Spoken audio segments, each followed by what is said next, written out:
Hi, I'm Laura and I'm the host of Collective Mind, and I'm here with Freya, I think, but I just realized I forgot to double check that. Wow, I can't believe you would do this. It's alright. I'm trying to get in that habit better. Is it Freya? Yeah. Okay, cool. I'm here with Freya, my fiance, and the host of Primal Pack.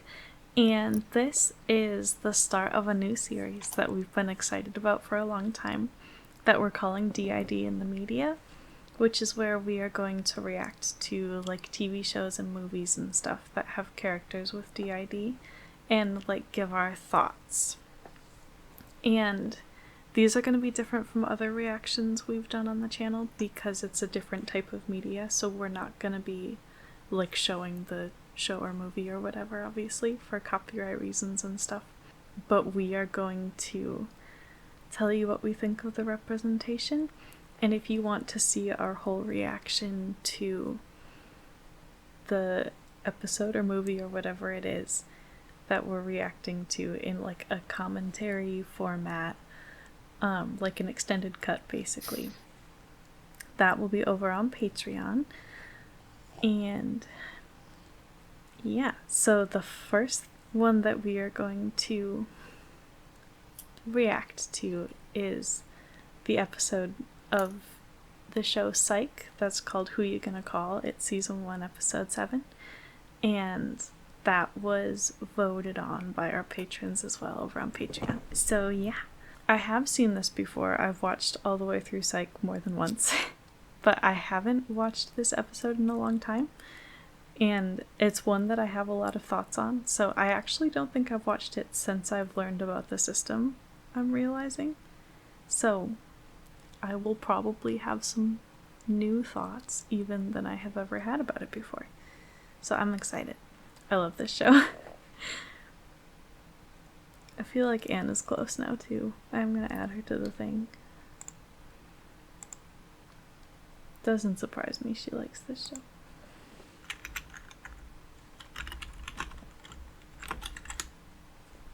Okay, let's get this show started. I do want to say that this is a decent opportunity for a conversation on like boundaries and consent, and the whole like I said no, yeah, but your eyes said yes is bullshit. Unless that's like previously established in the relationship as some kind of like code thing that you're allowed to do. Any kind of relationship. That's not good communication. No. And when it comes to boundaries and consent, good communication is extremely important. And verbal communication isn't the only way to accomplish that, necessarily. But when you don't know someone very well, it's almost always important for some things, at least, to like have the verbal conversation at some point. You know what I mean? Mm-hmm. Like there can be a point further into relationships where like it's established that the default consent for some things is yes, and that it's okay to like surprise your partner, for instance, with something, but then they still have the option to withdraw consent if they want to. But it's just going to depend on the relationship. But I just felt like it was a good opportunity to point that out. And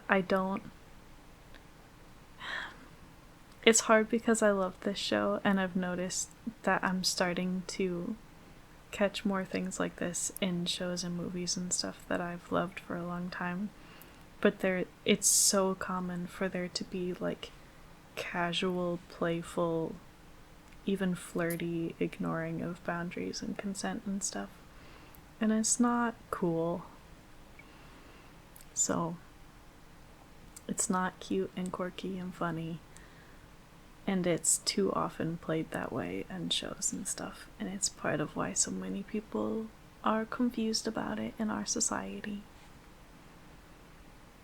So yeah, figure it's worth pointing that out. I'm going to start out that for me to do this the way that I want to do it in the way that I feel like will be the most interesting, it's gonna involve spoilers if you haven't seen the episode before. I'm gonna work pretty hard to not spoil, like, outside of the episode, but, like, I'm not gonna just casually mention things that happen in season 7 or something, but in order to talk about, like, stuff that's there, foreshadowing and stuff like that, I'm gonna have to kind of reference stuff that they haven't said in the show yet. So if you don't like spoilers and you haven't seen the episode, maybe watch the episode first and then watch our reaction to it afterward. But yeah, just want to throw that out there before I actually say the spoiler that I'm about to say. I want to give you a chance to watch it first if you haven't.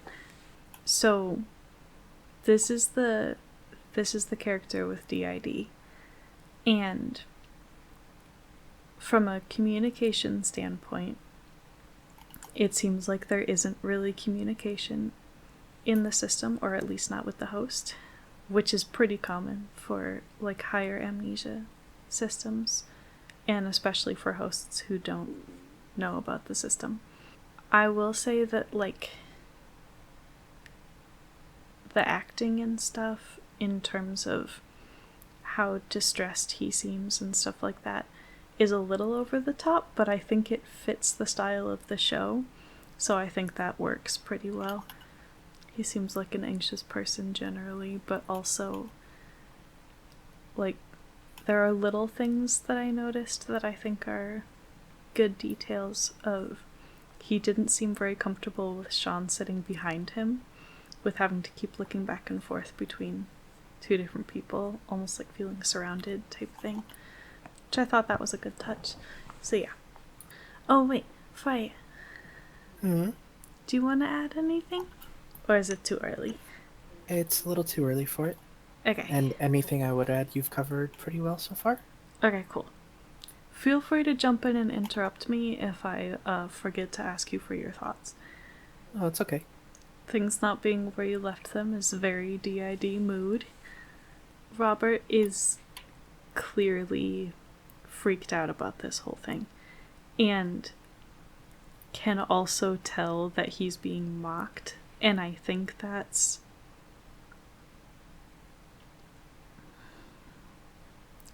it feels accurate to me in the sense that, like, it's really destabilizing. It can be really scary when you don't know what's going on and stuff in your life clearly isn't adding up. Like, amnesia and stuff can be really scary. But at the same time, it makes sense, like, for a traumagenic system background to, in a lot of cases at least, be pretty good at reading people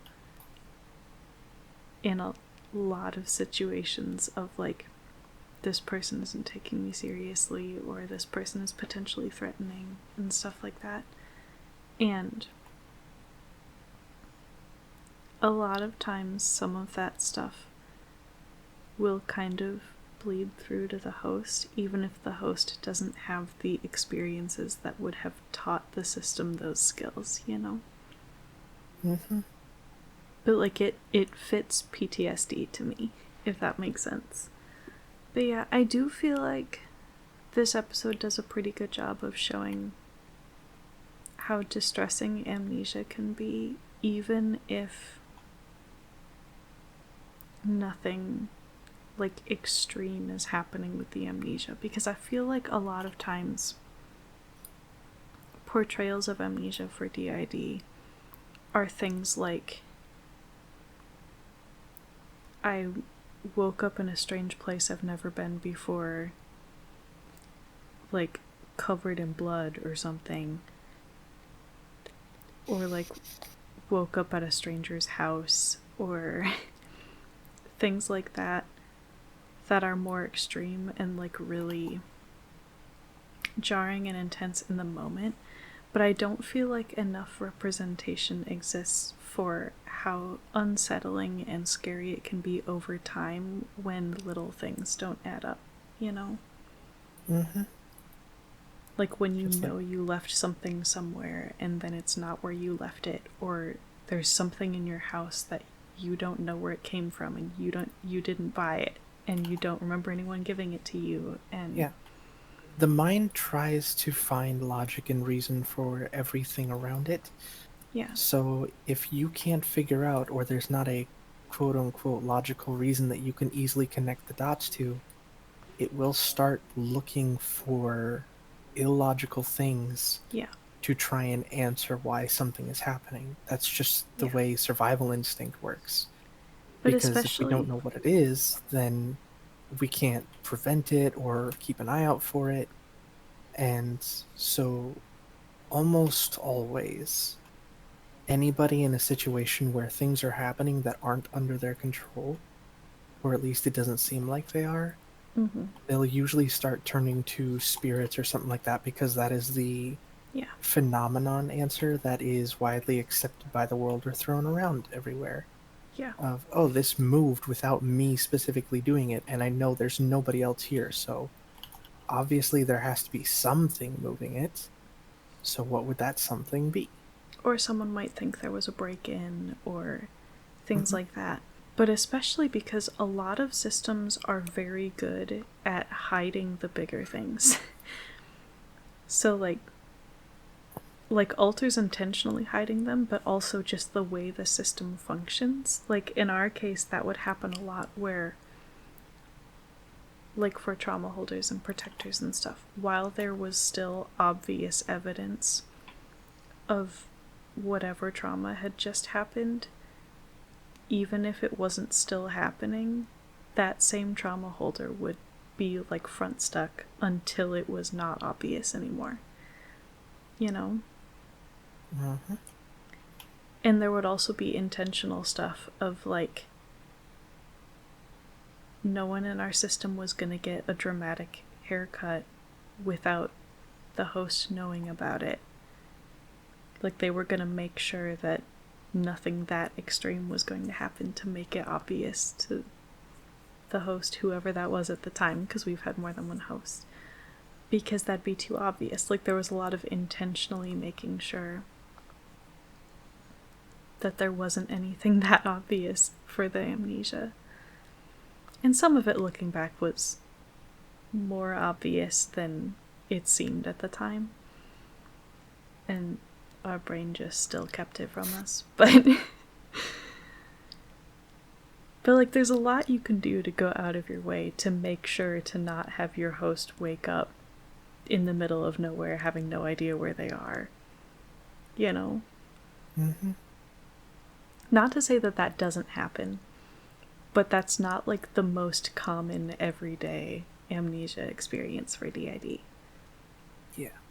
It's going to be smaller things, like the things that I listed, but also things like a stranger walking up to you and acting like they know who you are because they met someone else at something. You hung out in class yesterday, whatever. But you weren't out for that. But you probably know most of the like major people in your life. And amnesia can look different for everybody. There could totally be cases where like there's a family member who even lives in the same house who some alters don't know who they are. Totally possible. But like generally speaking, I don't think that would be as common, you know? Yeah. I want to say this too. I think that that type of really fake comfort is unlikely to actually help in any way. And also, I don't really like, under most circumstances, I don't really like the idea that a situation kind of requires you, especially with a stranger or like distant acquaintance or whatever, to like comfort, especially physically, without being asked in particular, like that. And I feel like the reaction of this is not normal, like this is weird and uncomfortable, is entirely appropriate for that kind of really awkward, I clearly don't want to be doing this, but I feel socially obligated to type comfort, you know? This is a good illustration of a big pet peeve of ours that I feel like a lot of people do. And it's the, like, pushy way of asking people if they're okay and, like, pushing it past when they say yes or whatever because you think they look like they're not okay, especially if you're not really, really close to them. Because, like, it feels like that's a boundary. You know what I mean? Yeah, I think that's an individual thing, though. And also for the time period that this was filmed in, it was definitely different. This was less than 20 years ago. That's a long time in society standards for social issues. Kinda, not really. This is mid-2000s. Exactly. Mid 2000s was like technology boom and That's true. California shit, surfer dudes, Yeah, I mean, I think there are and now it's definitely... completely different. I think there are definitely people who would prefer you to keep pestering them until they open up to you.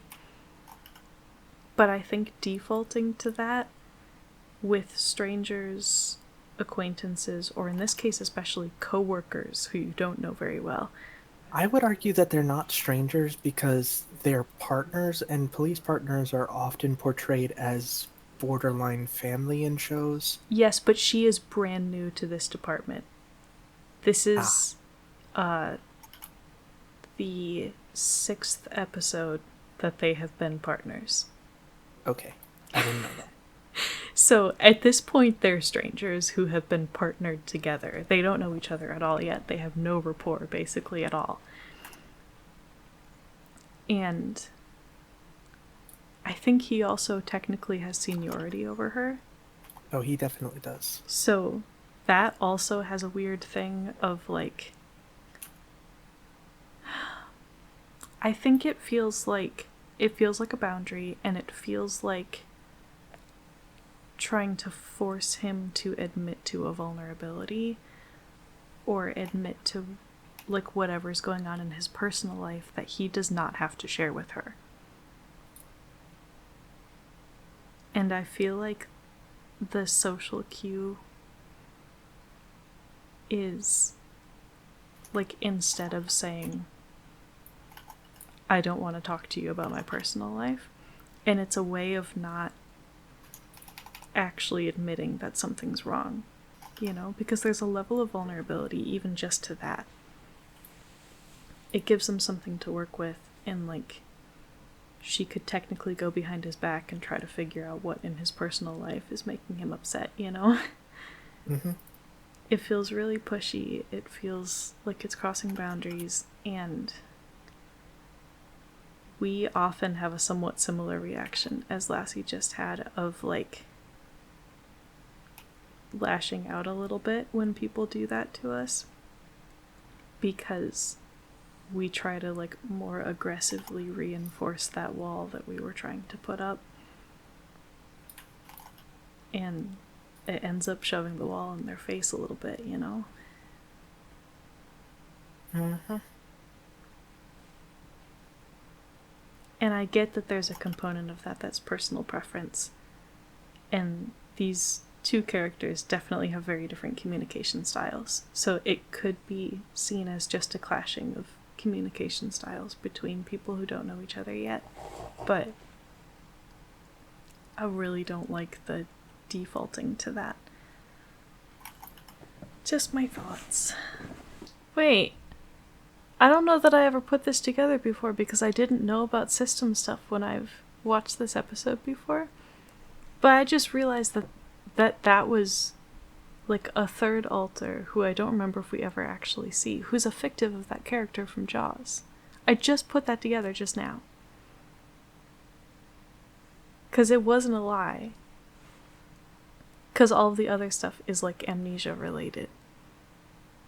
Disappearing for days at a time, forgetting dates, standing her up, all that stuff is amnesia. And then being seen with someone else and denying it later and saying you've never been to that club and using the name of a fictional character from a movie you love. Yeah. Which I could totally see how it sounds like a ridiculous cover-up to cheating. But in this case, it's not.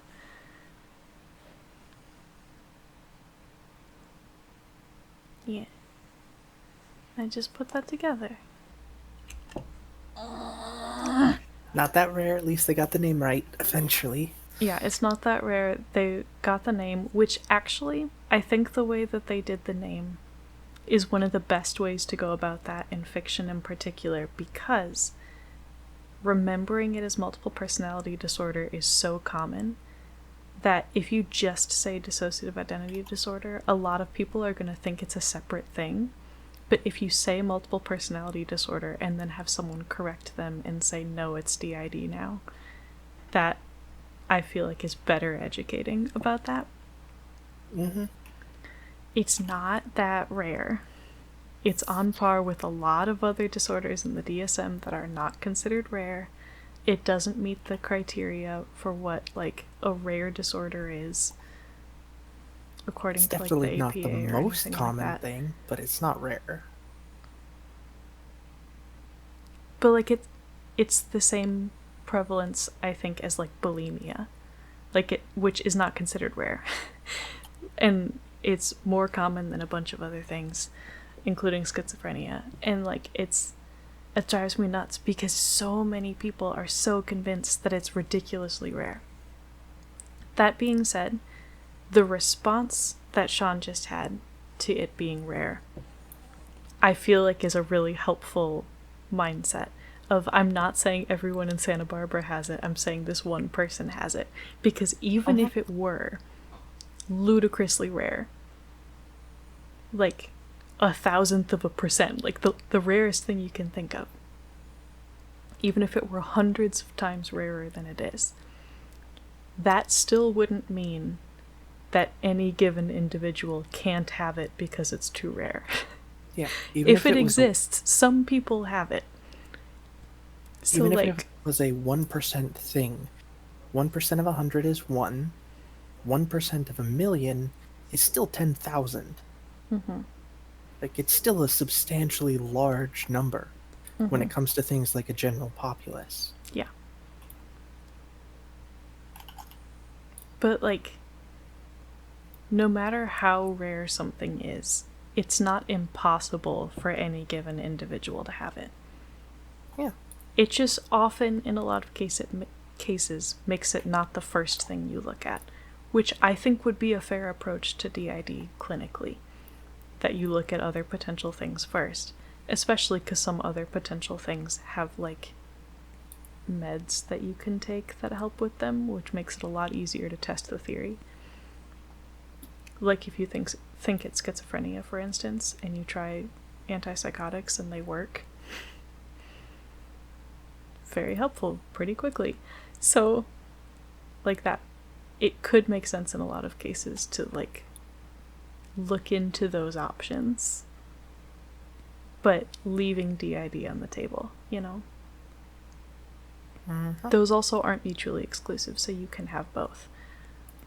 But that's just an easy example because they are mistaken for each other sometimes because of the overlap of hearing voices, although it's a different kind of hearing voices.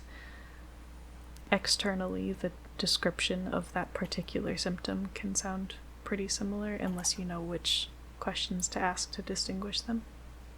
Yeah, so I like the response specifically of saying, I'm not saying the whole city has it, I'm saying this one person is displaying the symptoms. Because that's a mindset I think a lot of professionals could learn from. Yeah, also Shauna is very good at recognizing specific things, so he would be the person to spot that rarity. And he Debatably, didn't he would be the one that's trained for it, almost. he didn't jump to it as an initial conclusion based on just the fact that Robert thought he was in a haunted house. Like, there's a lot of other information that built up to that pattern, and he looked into, like, more common options first of, like, maybe it's an ex-girlfriend or whatever. But once he had this amount of information, this is what made the most sense. It's doing the other classic thing that I feel like is in practically all of the DID representation within the genre of, like, crime fighting shows. Of, how do we force a switch so that we can interrogate the alter we need to talk to? Which I feel like isn't great. You know? Yeah. Maybe in emergency situations? Maybe. I don't know. It's hard. But, like,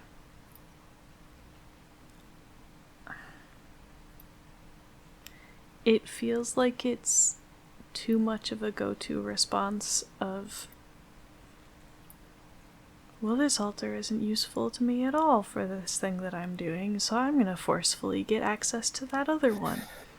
I get that, but it is also an aspect of this person would be the one to talk to.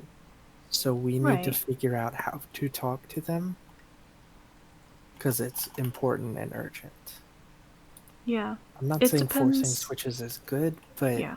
that is a valid response of, hey, we need to talk to specifically them, not the other one, for this Yeah. issue then. Saying this is the one we need to talk to in order to learn anything, I think makes sense. Saying, how do we make that one be the one who's fronting is less okay. Yeah. I don't know.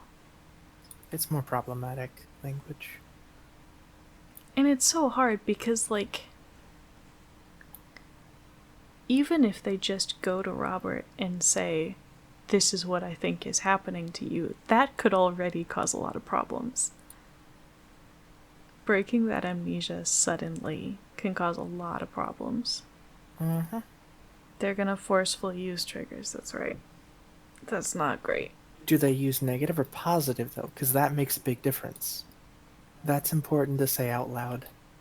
What is? Both for the reason of calming him so he is more understanding, but also if that other person is nearby or gets somewhat triggered or close because they smell the perfume or they're just keeping an eye out, saying that verbally that I'm trying to communicate with them is That's true. informing them subversively without making the host aware. Because That that's is a good way to something do we that. used to do a lot, is subversive communication that makes sense but would have a hidden undertone for people who are looking for it, because in context it makes sense. Out of context, it seems completely fine. Yeah. That's a So good that was a point. smart thing to do.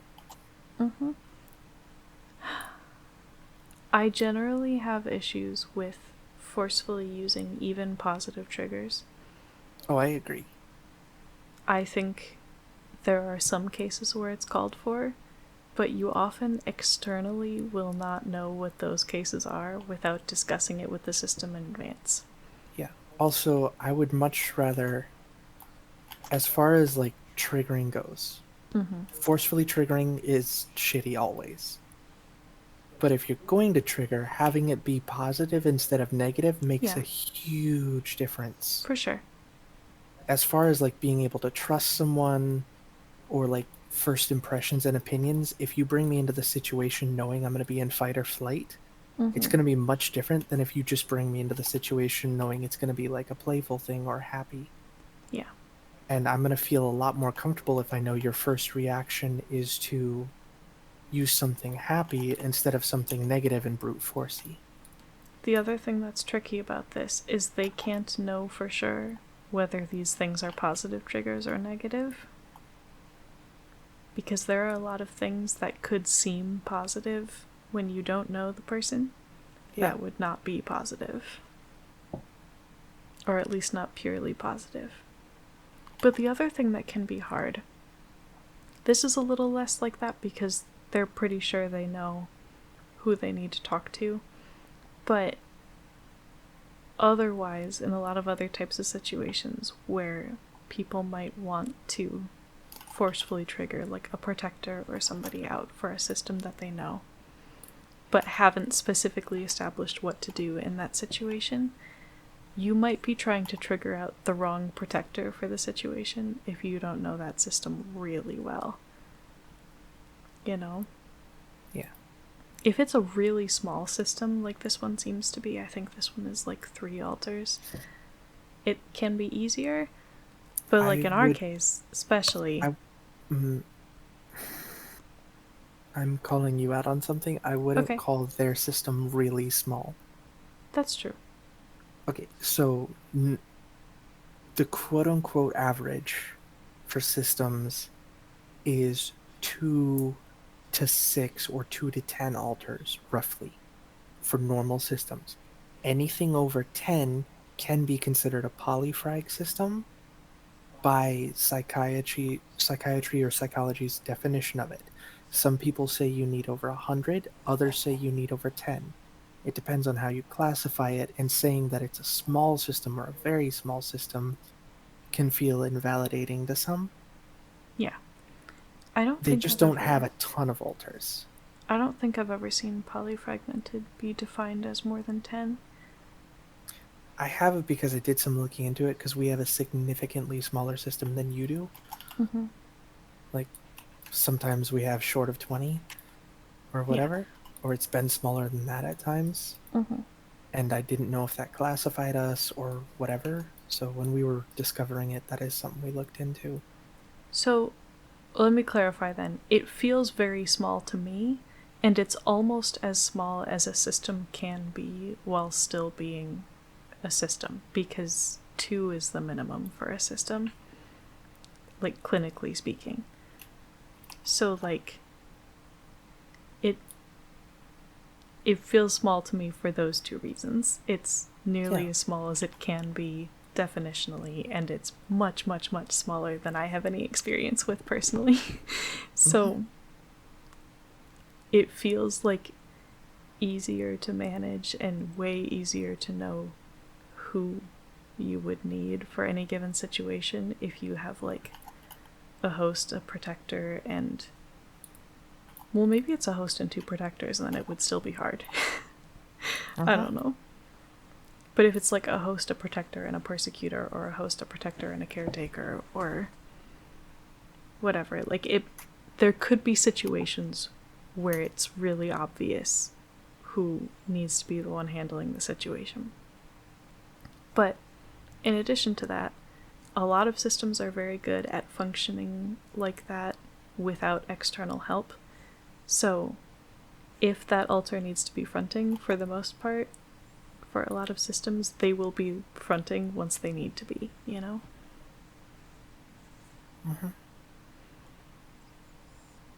But yeah, I feel like it can be really tricky, like, taking on that responsibility externally without establishing that in advance. Names can be very powerful for pulling altars. That's the proper way to do it, though, to ask. Asking, though, I do like that. Yeah. The other thing I'm going to say is they do a pretty good job of showing pretty subtle switches, which I think a lot of like dramatizations of DID don't do as good of a job of. Because a lot of switches are very subtle and are not like the most dramatized versions. Those can happen for sure, but a lot of them would not be like that from a lot of systems.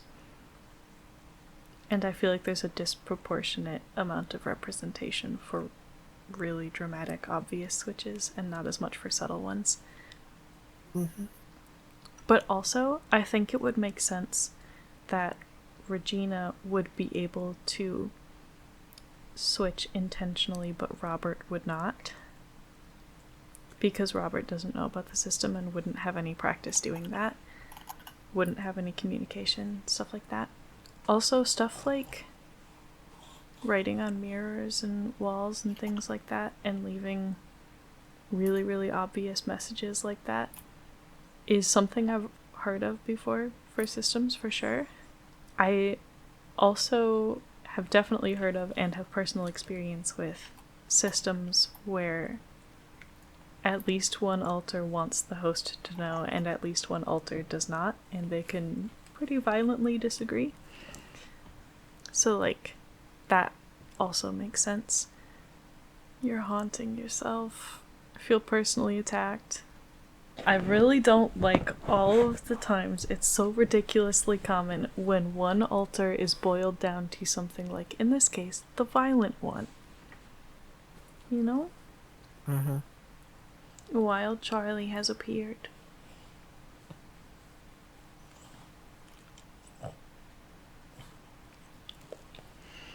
Okay, so yeah, it's really frustrating when one alter is boiled down to something like that, particularly when it's something like violent or evil or murderer or whatever. Mm-hmm. And people do it so flippantly like that.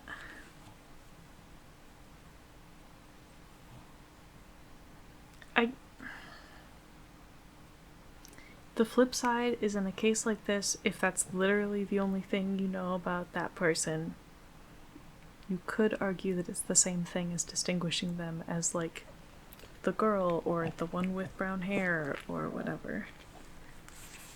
It's just the only thing you know about them to distinguish them.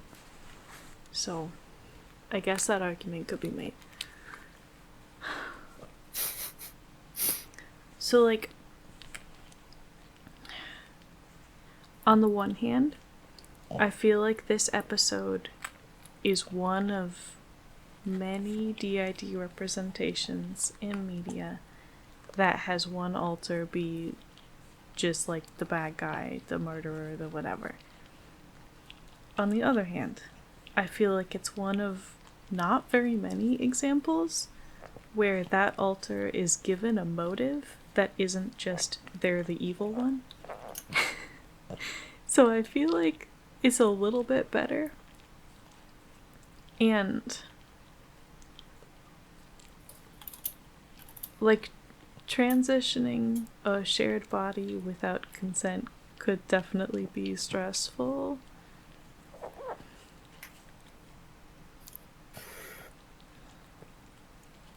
Obviously not trying to argue that murder is, like, a good option for that situation, but I don't know. I feel like giving them a motive is helpful because then it makes it closer to they're a person who can be driven to murder. They're not just an inherently evil person, you know? Do you have any thoughts, especially on, like, the transitioning part of it?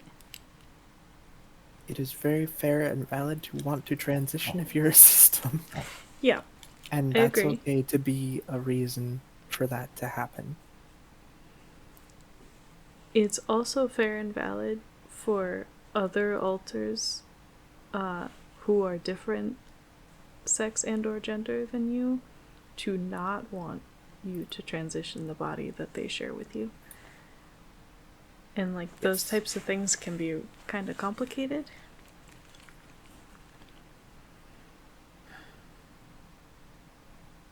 And figuring stuff like that out tends to be a system by system basis. Mm-hmm. Because some systems might decide it's like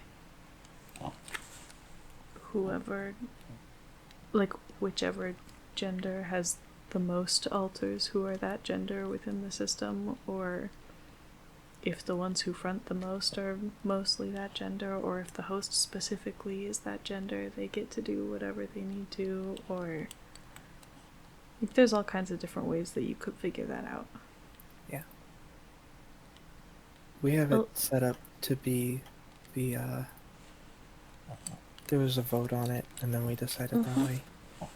There's also obviously a lot of in-between type things that you can do without going all the way to like surgery type options.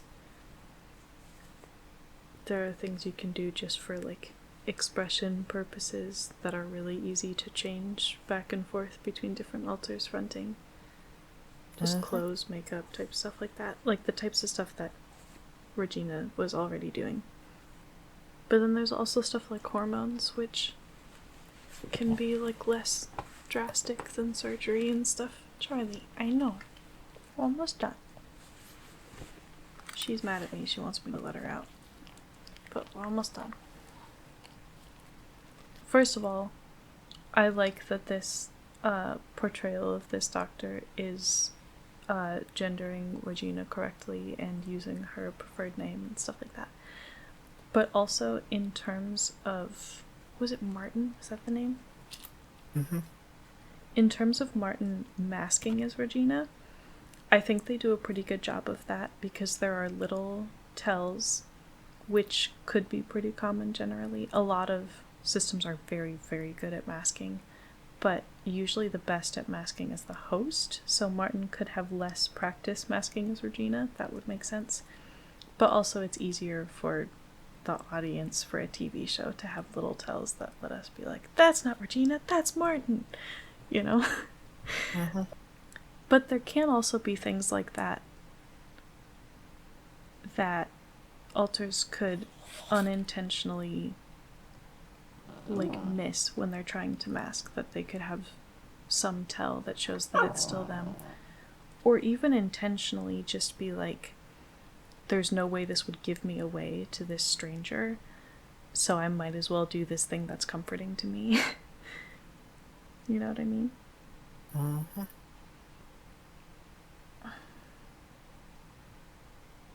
I don't know that I have any major thoughts that I haven't said already. I think of the, like, murderer category of representation, it's one of the better ones in a lot of ways. I know that's not saying a lot, but, like, it does help generally if it's going to be a murderer type representation if the genre is crime fighting, because someone in the episode is going to be a murderer for this type of show, and like every other episode of the show is some other category of person, so it doesn't give the impression that something about DID makes people into murderers as much as some other representations can. Like, I feel like the ones that are more horror genre or like split even could be more in the category of like something about DID makes this person into a murderer who wouldn't otherwise be. Whereas shows more like this more so give the impression that like people with DID could conceivably be capable of murder if given motive and opportunity, etc. But so are all of these other random people, you know? Mm-hmm. Which still isn't... It's not great, obviously, because the cumulative effect is still the same of the main, like, idea that pops into most people's minds from various media that they've seen is going to be DID, that means you're a murderer. Because that's the only context in which a lot of people have ever seen anything about the disorder. Alright, back. Yeah, I know.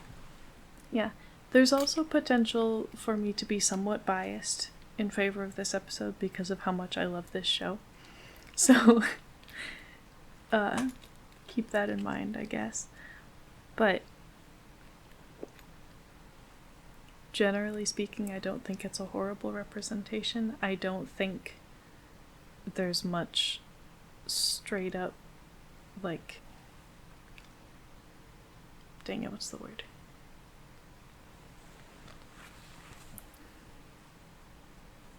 It's not misleading. Is it just misrepresentation? Is that the word? Misinformation? Misinformation, thank you. I don't know that there's much straight up misinformation, which helps. Because, like, it is true that systems are, like, generally speaking, capable of murder the same way that, like, other random people, like, the same way that humans generally are. Like, DID also doesn't prevent you from being capable of murder, you know? So, like, the problem with this type of representation, I feel like, is mostly just how much of it there is and how little there is of anything else, you know? Mm-hmm. How little there is that's at least, like, compelling enough or, like, popular enough for people to know about it. Because that's what makes it synonymous in people's minds. That and the representation that's worse than this, that has more misinformation in it, that makes it seem like DID turns people into murderers, you know? Mm-hmm. Because this wasn't that.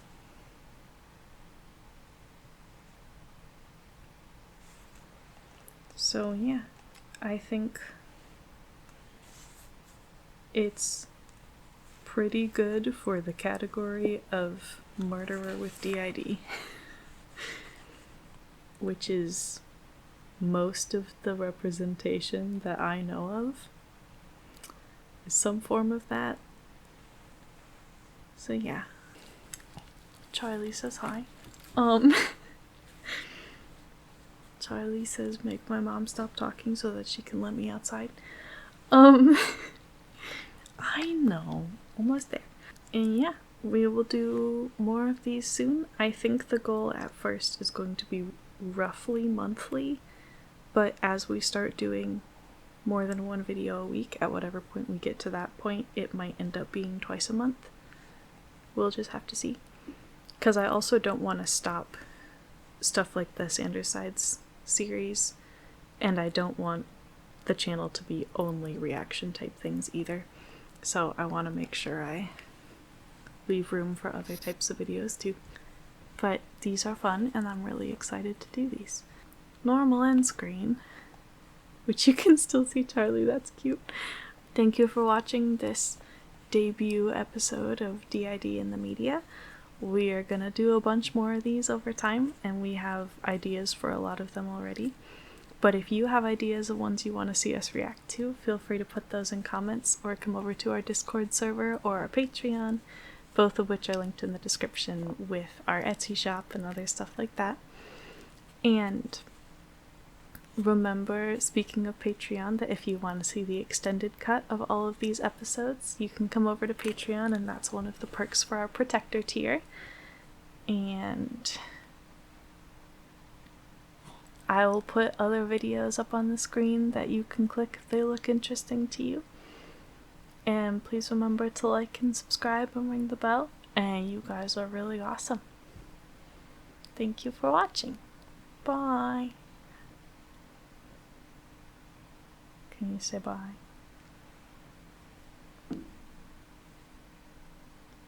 Oh, you weren't even on this, so you couldn't have said bye. You can now, though. No. No? Okay. Well, I said bye. Bye.